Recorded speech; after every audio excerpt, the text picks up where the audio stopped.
नमस्कार, आप देख रहे हैं इंडिया टीवी में हूं पिनास त्यागी। शाम के 4 बज चुके हैं और हम हाजिर हैं इस वक्त की हर बड़ी खबर के साथ।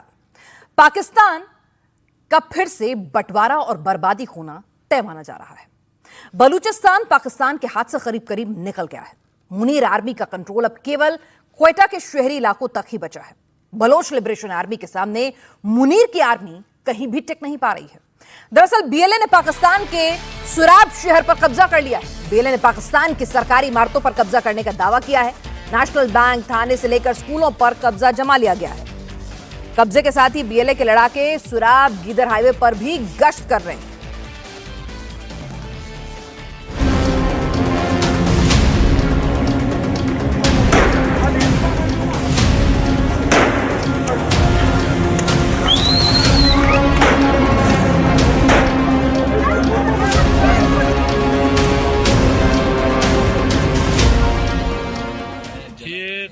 सुराब का और अभी जला लिया है बीएलए वालों ने। पाकिस्तान बटेगा, 4 टुकड़ों में टूटेगा।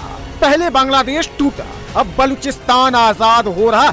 खैबर पख्तूनख्वा और सिंध में आजादी के नारे गूंज रहे हैं। बलूचिस्तान में बलोच, सिंध में सिंध, खैबर पख्तूनख्वा में पश्तून पाकिस्तान से आजादी मांग रहे हैं। मुनीर की आर्मी पिट रही है, शहरों को खाली कर रही है। बलोच लड़ाकों का कंट्रोल बलूचिस्तान में बढ़ता जा रहा है। ये बलूचिस्तान का सुराब है। पहले यहाँ पाकिस्तान का झंडा लहराता था, अब यहाँ बीएलए का फ्लैग लहरा रहा है।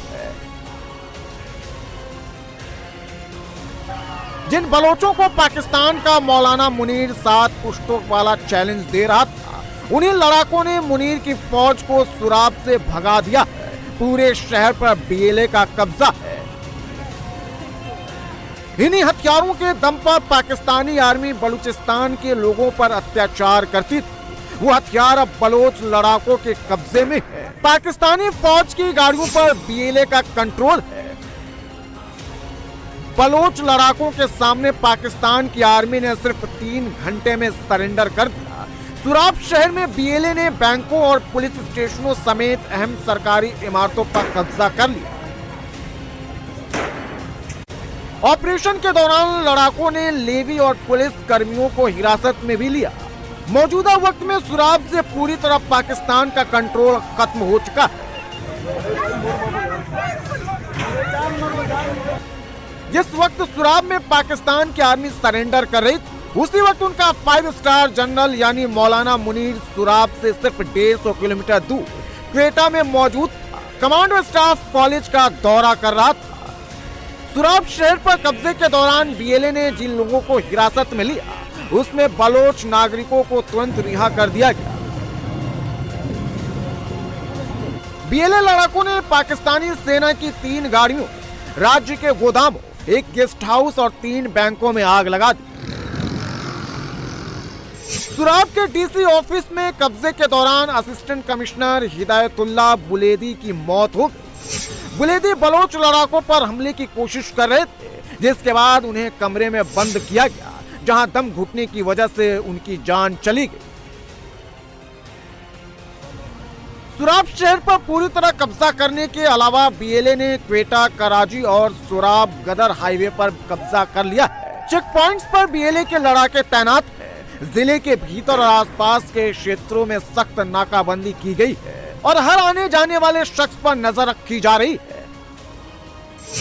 बलूचिस्तान लिबरेशन आर्मी ने सुराब में जीत का दावा करते हुए लेटर भी जारी किया है, जिसमें कहा गया है कि शहर के सभी पुलिस स्टेशन, सरकारी इमारतें अब बीएलए के कब्जे में है।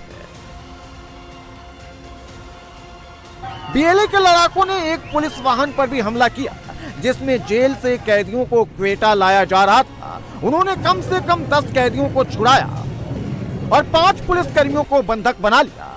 जिस सुराब शहर पर बीएलए ने कब्जा किया है, उसकी डिटेल आपको बताते हैं। सुराब बलूचिस्तान प्रांत के कलात डिवीजन में मौजूद है। सामरिक नजरिए से यह पाकिस्तान के लिए काफी अहम है। यहाँ की आबादी 35,000 से 45,000 के बीच है। बलूचिस्तान की राजधानी क्वेटा से इसकी दूरी 150 किलोमीटर है। सुराब ही अकेला शहर नहीं है जहां इस वक्त बलोच लड़ाकों का कंट्रोल है। बलूचिस्तान के कई छोटे छोटे शहरों और कस्बों पर बीएलए का शासन चलता है। पाकिस्तान की आर्मी इन इलाकों में जाने की हिम्मत तक नहीं जुटा पाती। अब आपको बताते हैं कि पाकिस्तान को लेकर बलूच लोगों में इतना गुस्सा क्यों है और वो क्यों पाकिस्तान से आजादी चाहते हैं। बलूचिस्तान पाकिस्तान का सबसे बड़ा स्टेट है। पाकिस्तान का कुल 44% हिस्सा बलूचिस्तान ही कवर करता है, लेकिन पाकिस्तान की आबादी के सिर्फ 6% लोग ही यहाँ रहते हैं। सबसे ज्यादा नेचुरल रिसोर्स इसी इलाके में है। पाकिस्तान का सबसे बड़ा प्रोजेक्ट सी-पैक यहीं से गुजरता है। इन सब के बावजूद ये पाकिस्तान का सबसे बदहाल प्रदेश है। सिर्फ पिछले 1 महीने में पाकिस्तान की फौज ने 1000 से अधिक लोगों को गायब किया है। जब से अलग बलूचिस्तान की मांग चल रही है, तब से ये आंकड़ा 50,000 से भी कहीं ज्यादा है। बलूचों के लिए पाकिस्तान आर्मी ने अलग अलग शहरों में टॉर्चर सेल बनाए हैं। बीएलए का दावा है कि बलूचिस्तान की 80% आबादी उनके साथ है। छोटे मोटे हमलों को छोड़ दें तो पिछले कुछ समय में बीएलए ने मुनीर की फौज को जबरदस्त नुकसान पहुंचाया। 11 मार्च 2025 जाफर एक्सप्रेस हमला। इसमें बीएलए के लड़ाकों ने पाकिस्तानी फौज के 200 से अधिक लोगों को मारने का दावा किया। 16 मार्च 2025 बलूचिस्तान के नोशकी में नेशनल हाईवे पर बीएलए ने अर्धसैनिक फ्रंटियर कॉर्प पर आत्मघाती हमले की। एफसी के 5 जवान मारे गए। 8 मई को बीएलए ने सेना के काफिले पर हमला किया। 12 सैनिक मारे गए। 9 मई को बीएलए ने पाकिस्तान की कई चौकियों पर हमला कर उसे कब्जे में ले लिया। 30 मई 2025 को बलोच लड़ाकों ने सुराब शहर को कब्जे में ले लिया। बलूचिस्तान से पाकिस्तान की फौज पीछे हट रही है और बलोच लड़ाकों का कंट्रोल बढ़ता जा रहा है। जिस तरह पाकिस्तानी फौज को लेकर बलूचिस्तान के स्थानीय लोगों के बीच गुस्सा है, उसे देखते हुए तय है कि किसी भी वक्त पाकिस्तान 4 टुकड़ों में बंट सकता है। और ऐसे में मुनीर और शहबाज के हिस्से में सिर्फ पाकिस्तान का पंजाब ही बचेगा।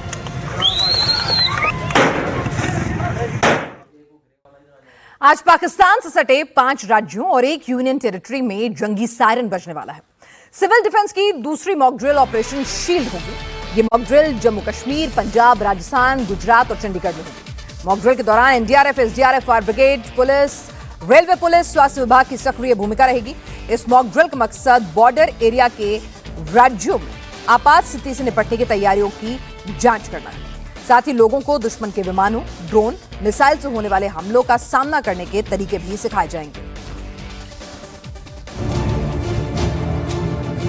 एक बार फिर जंगी सायरन बजने वाला है।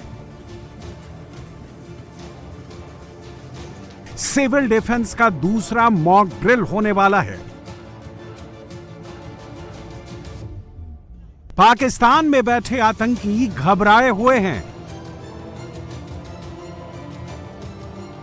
ऑपरेशन शील्ड की दहशत की वजह से बंकरों में छिप गए हैं। मुनीर की आर्मी अपने पोस्ट छोड़कर भाग गई है। ऑपरेशन सिंदूर अभी खत्म नहीं हुआ है, सिर्फ थमा है। और इसी बीच पाकिस्तान से सटे 5 राज्यों और 1 यूनियन टेरिटरी में जंगी सायरन बजेगा। ऑपरेशन शील्ड के तहत सिविल डिफेंस की दूसरी मॉक ड्रिल जम्मू कश्मीर, पंजाब, राजस्थान, गुजरात और चंडीगढ़ में होगी। मॉक ड्रिल के दौरान NDRF, SDRF, fire brigade, police, railway police, स्वास्थ्य विभाग एक्टिव रहेंगे। इनके साथ सिविल डिफेंस वार्डन, स्वयंसेवक, स्थानीय प्रशासन, एनसीसी, एनएसएस, एनवाईकेएस और स्काउट शामिल होंगे। इस मॉक ड्रिल का मकसद बॉर्डर एरिया के राज्यों में इमरजेंसी हालात से निपटने की तैयारियों की जांच करना है। ऑपरेशन शील्ड में लोगों को दुश्मनों के विमानों, ड्रोनों, मिसाइलों से होने वाले हवाई हमलों का सामना करने के तरीके सिखाए जाएंगे। मॉक ड्रिल से पहले जैसलमेर बॉर्डर पर बीएसएफ पूरी तरह से मुस्तैद है। बॉर्डर पर एआई रोल लगाया गया है ताकि दुश्मन की तरफ से अगर कोई एरियल ऑब्जेक्ट आए तो उसको मार गिराया जाए। जैसलमेर में बीएसएफ ने सरहद के पास पेट्रोलिंग बढ़ा दी है। फेंसिंग में 1000 वॉट के करंट वाला कोबरा वायर लगा दिया है। 24 घंटे बीएसएफ के जवान मुस्तैद हैं। मॉक ड्रिल से पहले ही पाकिस्तानी आर्मी का खौफ के मारे बुरा हाल है। भारत पाकिस्तान बॉर्डर पर पाकिस्तानी सैनिकों में भगदड़ मच गई है। पाकिस्तानी सैनिक भागने लगे हैं। इंडिया टीवी के कैमरे में भगोड़े पाकिस्तानी रेंजर्स की एक्सक्लूसिव तस्वीरें कैप्चर हुई हैं। पाकिस्तान सेना के रेंजर हथियार लेकर बॉर्डर आउटपोस्ट में भागते हुए दिखे हैं। ये सभी के सभी पाकिस्तानी रेंजर्स झाड़ियों में छुपे थे।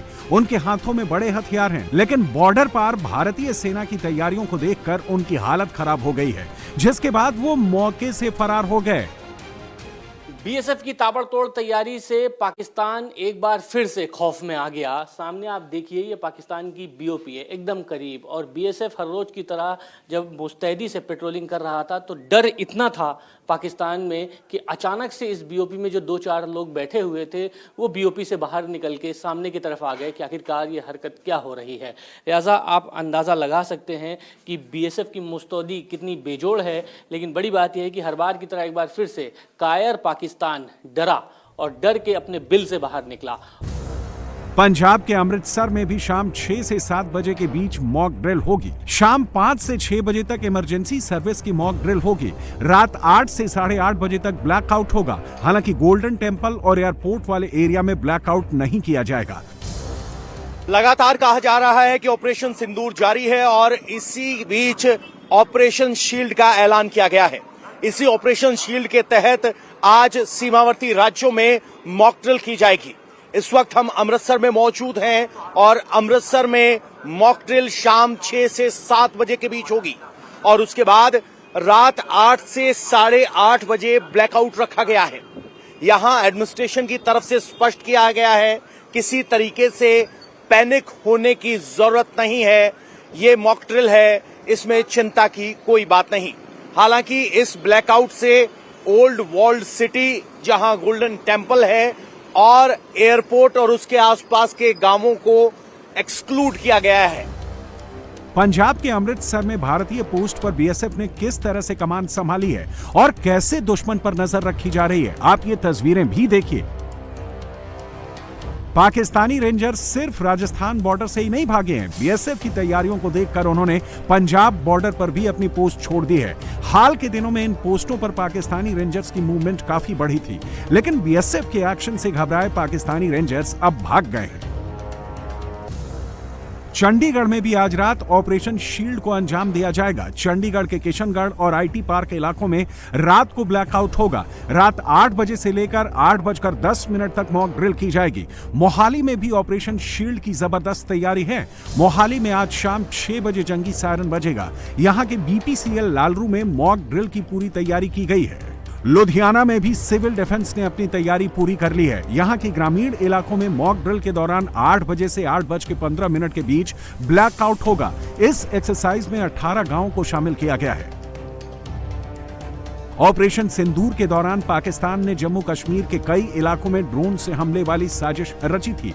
यहां भी मॉक ड्रिल होगा। लोगों को इमरजेंसी हालात से कैसे निपटना है, उसकी जानकारी दी जाएगी। भारत के ऑपरेशन शील्ड से पाकिस्तान क्यों डरा हुआ है, उसकी आर्मी में दहशत क्यों मची है, आपको बताते हैं।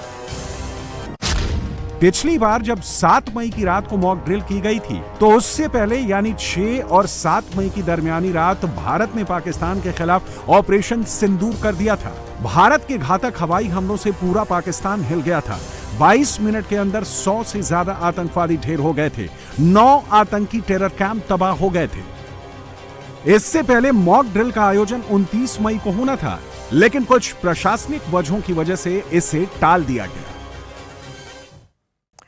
जम्मू कश्मीर के बारामूला में मॉक ड्रिल शुरू भी हो चुकी है। संवाददाता मंजूर मीर ग्राउंड जीरो से आपके लिए ये रिपोर्ट लेकर आए हैं। देश के कई राज्यों के साथ साथ जम्मू कश्मीर में भी आज ऑपरेशन शील्ड के तहत मॉक ड्रिल्स हो रही है। हम इस वक्त बारामूला के एक बॉर्डर एरिया में मौजूद है, जहां पर ये मॉक ड्रिल हो रही है। सबसे पहले ड्रोन ने अटैक किया और उससे आग लगी, कुछ धमाके सुनाई दे गए और उस धमाकों के दौरान कुछ लोग जो है वो घायल हुए हैं और तुरंत फायर ब्रिगेड की गाड़ियां यहां पर पहुंची। साथ ही साथ एम्बुलेंस और एसडीआरएफ और सिविल डिफेंस की टीम जो है वो मौके पर पहुंच गई और उसके बाद जो है ऑपरेशन की कार्रवाई शुरू की गई। जितने भी लोग घायल थे उन्हें उस जगह से बाहर निकाला गया। एसडीआरएफ के जवानों ने जो है उन्हें आवाज दी कि अगर कोई घायल है किस जगह पर है वो नॉक करे, हम उस जगह तक पहुंच जाएंगे। उसके तुरंत बाद जो है कुछ जवान जो है डेमो के जरिए हमने देखा कि वो घायल हुए थे और उन्हें कुछ लोग एसडीआरएफ के जवान और सिविल डिफेंस के लोग जो है कांधों पे उठा के लेके गए। कुछ स्ट्रेचर्स के जरिए जो है उन्हें अस्पताल पहुंचाया गया है। मेरे पीछे आप ये तस्वीरें देख सकते हैं, यहाँ पर कुछ घायल हैं जो उस डेमो के दौरान जो है घायल हुए थे और उनका यहाँ पर डॉक्टरों की एक टीम जो है बाकायदा तौर पर जो उनका इलाज कर रही है और यहाँ पर फर्स्ट एड देने के बाद हॉस्पिटल उन्हें शिफ्ट किया जा रहा है।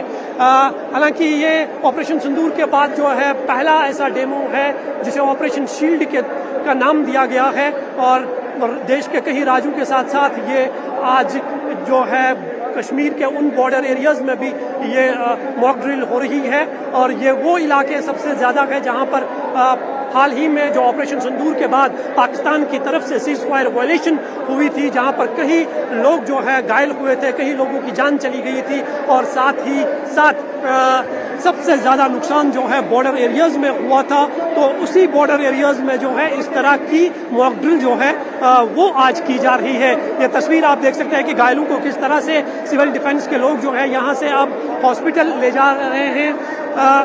बहुत सारे लोग जो है यहाँ पर आप देख सकते हैं इन तस्वीरों में घायल हुए थे। सर, हम आपसे जानना चाहेंगे इस मॉक ड्रिल अभी नहीं बाद में करते हैं। आप देख सकते हैं कि अभी ये जो है यहाँ पर ऑपरेशन अभी भी जारी है। हालांकि अधिकारी जो है अभी बात करने के लिए तैयार नहीं है। यहाँ पर एक स्कूली बच्चों को भी लाया गया है, उन्हें भी अवेयर किया जा रहा है कि अगर इस तरह की स्थिति होती है, किसी तरह का युद्ध होता है, ड्रोन अटैक होता है या फिर कोई आतंकवादी हमला होता है, उस समय कैसे उस स्थिति से बचना है, उसके लिए इस मॉक ड्रिल का आयोजन किया गया है। तो ये तस्वीरें अपने आप में बयान करती है कि जिस तरह से हाल ही में दोनों देशों के बीच में तनाव बढ़ा था ऑपरेशन सिंदूर के बाद, जो दोनों देशों में एक युद्ध की स्थिति कई दिनों तक जारी रही, उस युद्ध का खतरा जो है अभी भी मंडरा रहा है, ऐसा कहा जाता है। क्योंकि भारत सरकार की तरफ से यह साफ कर दिया गया है कि ऑपरेशन सिंदूर अभी खत्म नहीं हुआ है, बल्कि उसे स्थगित कर दिया गया है और इसीलिए बॉर्डर एरियाज में जहां पर सबसे ज्यादा लोगों को इस दौरान खतरा होने की आशंका जताई जा रही है, वहां पर इस ऑपरेशन शील्ड मॉक ड्रिल का आज आयोजन किया गया है। और बारामूला के इस बॉर्डर एरिया में भी जो है आपको इस मॉक ड्रिल की तस्वीरें जो है वो साफ तौर पर देखने को मिल सकती है कि किस तरह से यहाँ पर मॉक ड्रिल के जरिए लोगों को अवेयर किया गया है और एक मैसेज दी गई है कि लोगों को डरने और पैनिक होने की जरूरत नहीं है, बल्कि एहतियात बरतने की जरूरत है अगर इस तरह की कोई स्थिति बनती है। यही तस्वीरें जो है अपने आप में दर्शाती है। तस्वीर आप देख सकते हैं एसडीआरएफ के जवानों की पूरी टीम जो है, जिन्हें यहाँ पर तैनात करके रखा गया है कि किस तरह से किस स्थिति से लड़ना है, क्या करना है, ये सारी जानकारी जो है इस मॉक ड्रिल के जरिए लोगों तक पहुंचाई जा रही है। कैमरामैन मोहम्मद असलम के साथ में मंजूर मीर, इंडिया टीवी, बारामूला। और यूपी में मुख्यमंत्री योगी ने पुलिस को एक लाइन क्लियर ऑर्डर दे दी है, अगर कोई भी कानून को चैलेंज करे उसका फुल इलाज भी ऑन द स्पॉट कर दिया जाए, फिर चाहे वो अपराधी हसन हो, शाकिब हो या फिर विजय हो। यूपी पुलिस अब इसी लाइन पर फुल एक्शन मोड में आ गई है। आपको बता दें, पिछले 24 घंटे में मुजफ्फरनगर में 3 जगहों पर मुठभेड़ हुई है। बदमाश विजय, शाकिब, अमित का हाफ एनकाउंटर किया गया है। ललितपुर में कच्चा बनियान गैंग के 3 बदमाश अरेस्ट हुए हैं। मुरादाबाद में हिस्ट्री शीटर हसन का भी हाफ एनकाउंटर हुआ है। ये लुटेरा विजय जो अब अस्पताल की स्ट्रेचर पर पड़ा है, पैर में पट्टी बंधी है क्योंकि विजय ने पुलिस पर गोली चलाने की जरूरत की थी। ये शातिर बदमाश शाकिब है जो अब 2 पुलिस वालों के कंधों के सहारे है, फिर भी बड़ी मुश्किल से लंगड़ा लंगड़ा कर एक कदम बढ़ पा रहा है।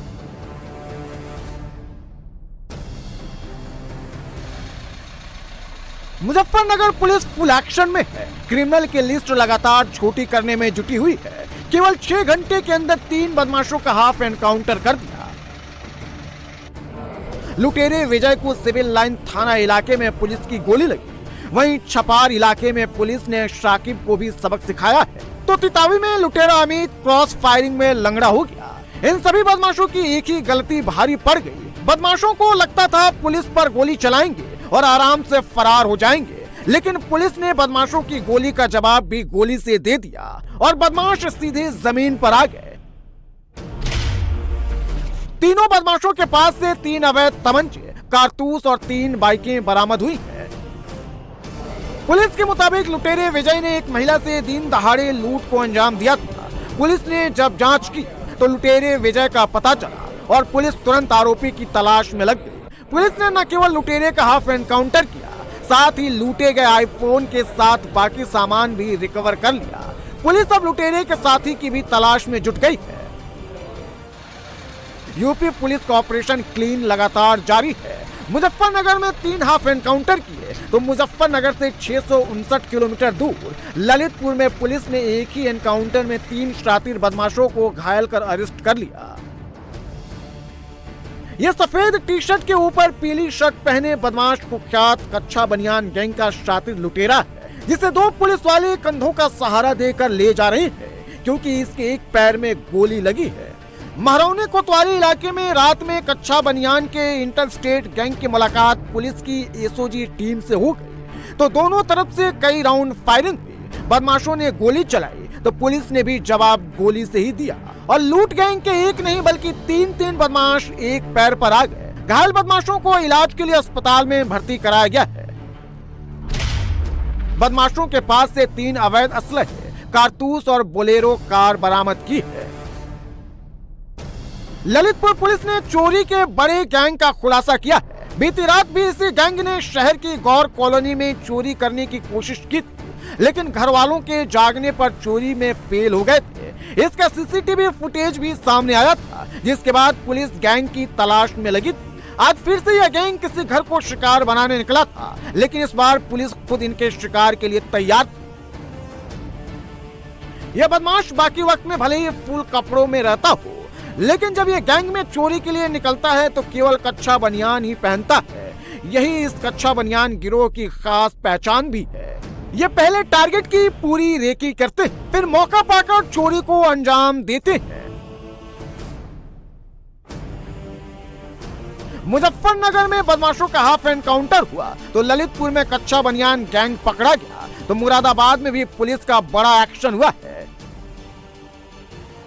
ये नीली शर्ट और नीली पैंट में बदमाश हसन है, जिसके बाएं पैर में पुलिस की गोली लगी है, जिस पर सफेद कपड़ा ब्लड रोकने के लिए लपेटा गया है। कल तक पुलिस से 4 कदम आगे रहने वाला हसन आज पुलिस के ही कंधों पर है और भागना तो दूर, मुश्किल से एक भी कदम बढ़ा नहीं पा रहा है। हसन को कई केस में पुलिस तलाश रही थी, लेकिन जब भोजपुर थाना इलाके में हसन की मुलाकात पुलिस से हुई तो हसन ने भी वही गलती दोहराई जो यूपी में बदमाशों को करना सख्त मना है। हसन ने पुलिस पर गोली दागी तो पुलिस ने हसन को गोली चलाने का ऐसा सबक सिखाया, अब जब भी हसन एक भी कदम चलेगा तो उसे ये गलती बार बार याद आने वाली है। हसन भोजपुर थाने का बड़ा हिस्ट्री शीटर है। हसन पर पहले से ही 4 गंभीर केस दर्ज हैं।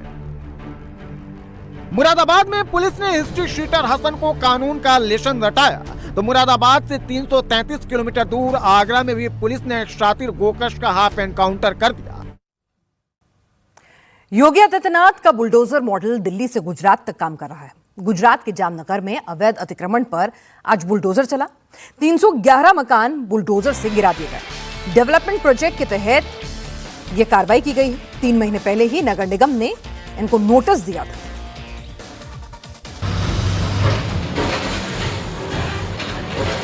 गुजरात के जामनगर में अवैध अतिक्रमण पर पीला पंजा चला। अवैध मकान, दुकान कुछ ही घंटों में जमींदोज हो गए। कुछ मकानों के आगे का हिस्सा टूटा, कुछ मकान पूरी तरह गिरा दिए गए। जामनगर निगम का ये एक्शन डेवलपमेंट प्रोजेक्ट के तहत हुआ। लोगों ने सरकारी जमीन पर कब्जा करके अपने मकान बनाए थे। कुछ के पास जमीन के पूरे कागजात थे, लेकिन एक्शन की जद में सभी आ गए। मकान गिराने को लेकर 3 महीने से लीगल प्रोसेस चल रहा था।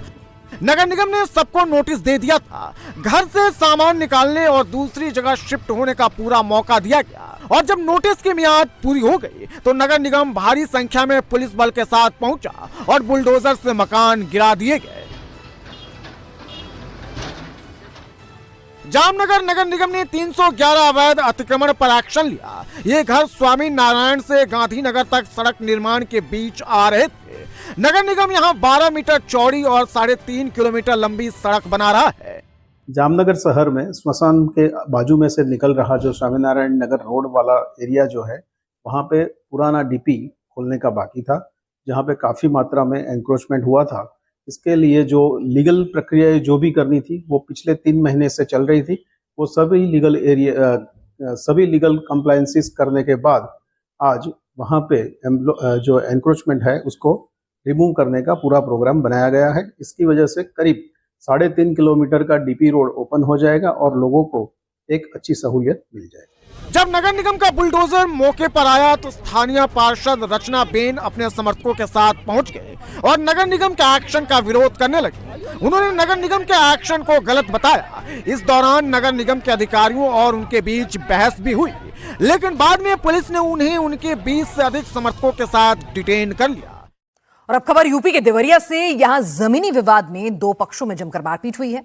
बताया जा रहा है कि 2 परिवारों के बीच काफी समय से जमीनी विवाद को लेकर पुरानी रंजिश चली आ रही थी और शुक्रवार को यह विवाद इस कदर बढ़ गया जिसके बाद दोनों पक्ष आमने सामने आ गए। दोनों तरफ से जमकर मारपीट हुई। मारपीट की वारदात सीसीटीवी कैमरे में कैद हुई। पुलिस अब वायरल वीडियो के आधार पर आरोपियों के खिलाफ एक्शन लेने में जुट गई है। तस्वीरें देखिए किस तरह से पूरा का पूरा परिवार जो है आमने सामने आ गया लाठी डंडे लेके। बिहार के बेतिया में सरकारी जमीन पर अवैध कब्जा हटाने प्रशासन पहुंचा तो अवैध कब्जादारों को भारी विरोध का सामना करना पड़ा। बड़ी मुश्किल से पुलिस की मदद से प्रशासन ने हालात पर काबू पाया। लड़कियों को खींचकर बस में ले जाती महिला पुलिसकर्मी, जेसीबी के नीचे से एक महिला को हटाती पुलिसकर्मी, इधर उधर दौड़ती भागती महिलाएं और लड़कियां।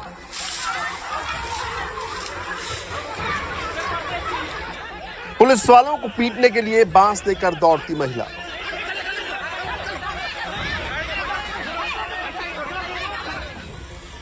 और इन सब के स्थानीय लोग अचानक से झोपड़ी में आग लगा देते हैं।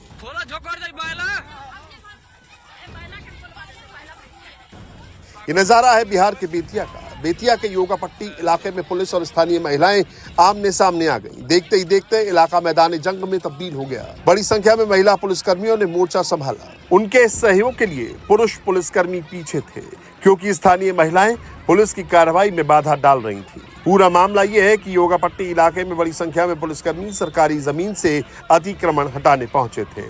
जिन लोगों ने सरकारी जमीन पर अतिक्रमण किया था, पुलिस ने पहले उनको समझाने की बहुत कोशिश की, लेकिन लाख कोशिश के बावजूद अतिक्रमणकारी नहीं माने। जैसे ही अतिक्रमण हटाने का काम शुरू हुआ, बड़ी संख्या में महिलाएं काम में बाधा डालने आगे आ गई। एक महिला तो जेसीबी के आगे ही जाकर खड़ी हो गई, तो कुछ महिलाएं लाठी डंडे लेकर मैदान में उतर गईं। मजबूरन अतिक्रमण हटाने का काम रोकना पड़ा।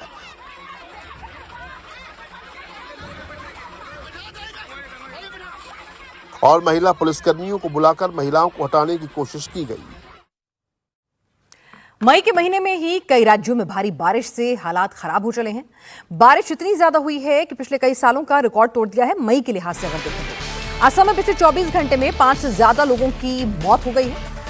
बारिश से 10,000 से ज्यादा लोग प्रभावित हुए हैं। उधर रुद्रप्रयाग में गाड़ी पर पत्थर गिरने से 2 श्रद्धालुओं की मौत हो गई है। ऐसा ही नहीं है कि सिर्फ उत्तर भारत में, बल्कि दक्षिण के राज्यों में भी बारिश और तूफान से हाल बेहाल है। आंध्र प्रदेश में तटीय इलाकों में तूफानी बारिश का अलर्ट भी जारी किया गया। मई में मौसम की मार लगातार जारी है। नॉर्थ से लेकर साउथ तक, ईस्ट से लेकर वेस्ट तक शहर शहर तूफानी बारिश और लैंडस्लाइड का कहर टूट पड़ा है। पहाड़ों पर जहां बादल फटने से लैंडस्लाइड से बड़ा नुकसान हुआ है, तो वहीं मैदानों में मूसलाधार बारिश से हालात बेकाबू हो गए हैं। सिक्किम में भारी बारिश की वजह से हालात खराब हो गए हैं। नॉर्थ सिक्किम के मंगन जिले में दर्दनाक हादसा हो गया। 11 टूरिस्टों को लेकर जा रही गाड़ी तीस्ता नदी में गिर गई। भयानक हादसे में एक टूरिस्ट की जान चली गई। वहां 2 टूरिस्ट घायल हो गए, जबकि 8 पर्यटक अभी तक लापता है।